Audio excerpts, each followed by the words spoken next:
নমস্কার, Shukla village cooking চ্যানেলে আপনাদের সবাইকে স্বাগত। আজকে আমি রান্না করব কাঁচা কুমড়োর তরকারি। আমরা বাড়িতে কিভাবে রান্না করি সেটাই আপনাদের দেখাবো। দেখুন, আমি কড়াইতে সামান্য পাঁচফোড়ন সম্বারা দিয়ে কাঁচা লঙ্কা দিয়ে দিলাম। এবার আমি কেটে রাখা কুমড়োগুলো দিয়ে দিলাম। দিয়ে কিছুক্ষণ নাড়াচাড়া করে নিয়ে এবার লবণ, হলুদ দিয়ে কিছুক্ষণ নাড়াচাড়া করে নেব। নাড়াচাড়া করে নেওয়ার পরে এবার আমি খানিকটা জল দিয়ে দেবো। জল দিয়ে কিছুক্ষণ সামান্য একটু নাড়াচাড়া করে নিয়ে এবার আমি এটাকে ঢেকে দেবো।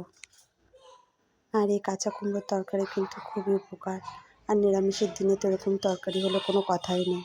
দেখুন, ঢাকাটা তুলে নিলাম। দেখুন কত সুন্দর কালার এসছে। এবার আমি সামান্য চিনি দিয়ে নাড়াচাড়া করে এবার আমি তরকারিটা নামিয়ে নেব। আপনাদের কার কার এরকম কাঁচা কুমড়োর তরকারি